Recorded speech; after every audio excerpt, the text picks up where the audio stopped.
Just call me when you need me and we'll be ready to start off the day. Goes up, we're ready, flags up, and they off and racing from that 1200 meter marker.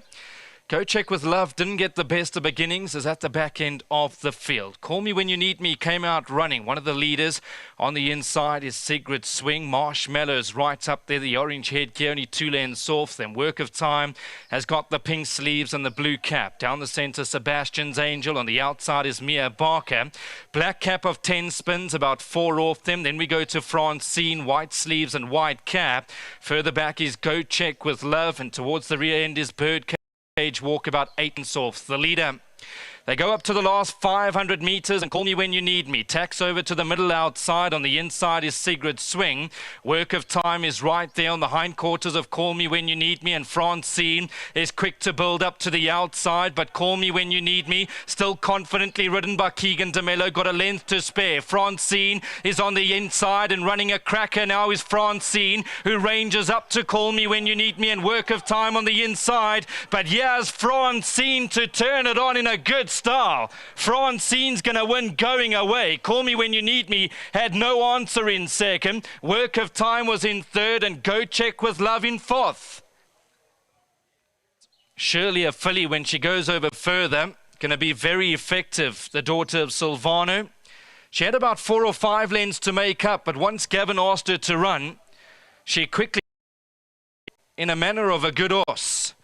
Again, a big well done to the Gardner family, to CJ Augustin and B. Riley, bred by the Vogelsdrift in Maritzfontein Stud Farm, was purchased for 600,000 Rand and goes on to beat the well-supported Call Me When You Need Me in second. Work of Time, number 10, was in third, and Go Check with Love, number 5, was further back in fourth.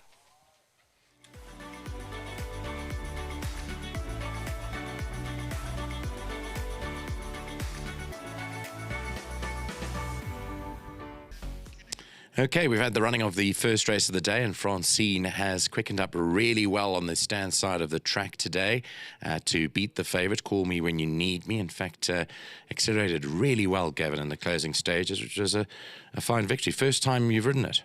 Yeah, first time. Obviously, I did a bit of work on it at home, and big thanks to Adam for the ride. You know, took the ride hoping that she could win today, but we both thought that, you know, probably 1400 would be better for her. But she's won a good race today. Yeah, the track obviously very hard here on the Highveld at the moment because there's no rain, but they use the whole width of the track today, so it's going to be nice for you guys. Yeah, look, there's very good grass covering on the track, so I think that's going to help us with a bit of give.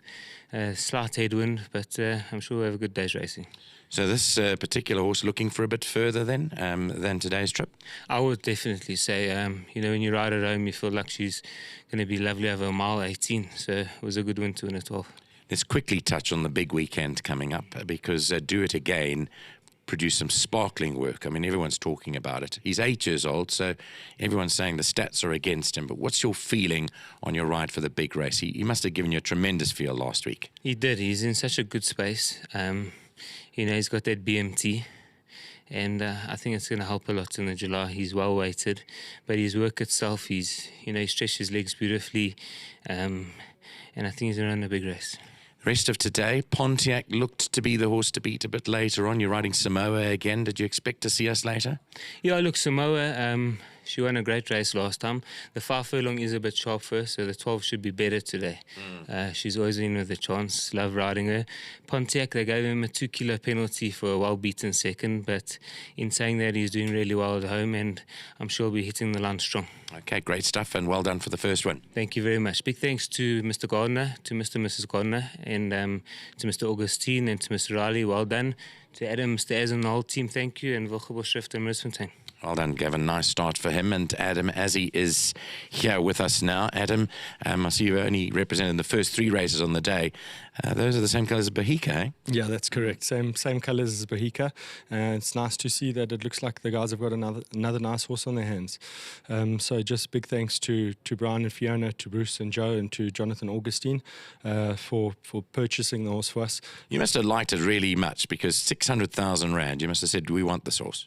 Yeah, look, it was my pick of the sale. There was the one filly that we really, really wanted, and the budget had to be extended a little bit, but we were really happy when we got her. And everything sort of works out.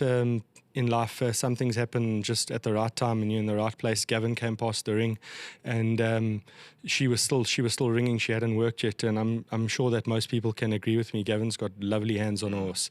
He really does have good hands for a jockey, and she's quite a mouthy filly. So I put him on her, and she worked really well, and that's how he picked up the ride. And as you saw today, for a filly that we thought was looking for a 12 and a mile, for a 14 and a mile to win a 1200, she could be going places, but it's just a maiden. I don't want to get ahead of myself. It'll be nice if she can go from strength to strength and mature in the right way. At the end of the day, she's one of the last Silvanos. So, you had to go to that money to pick up because there's none left. And she's out of that very good horse, Franny, who was a speedster herself, but very well-bred horse.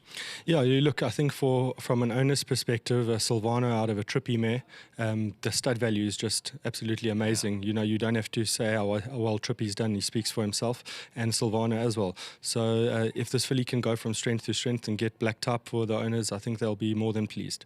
What about the next two, also newcomers to the track? Are you expecting anything from those?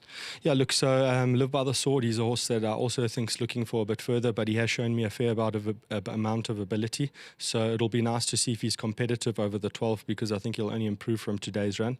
And then a Caretaker, he's a Karari out of a VAAL mare. He shows a lot of speed at home, although the riders have always said to me that we should run him in probably a 1400. I just think on pedigree I wanted to start him in 1000 and then see where we go from there.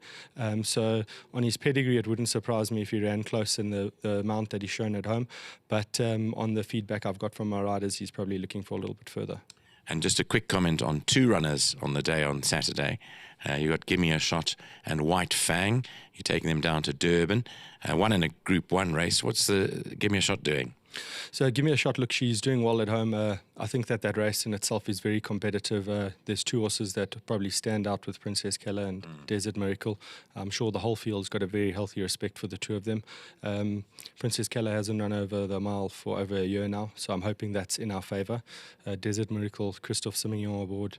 Got to have a big respect for that. But then there's Feather Boa, there's Marina, Golden Hostess. It's a competitive race. Our filly's drawn well. We got Samanga Kamala up, which is a massive factor. I think if she can find herself in a good position early on in the race without having to do too much, she could be in the first three, and we would be happy with that type of run. White Fang, he's got a nice lightweight in the gold vase. His blood count this morning was a little bit concerning, but we're going to see what we can do to fix that, and we'll take another blood just before he goes down to Durban. Okay, fantastic stuff. Well, we've got 1,500 Rand courtesy of World Sports Betting for your groom. It's Jossie, I think his name is.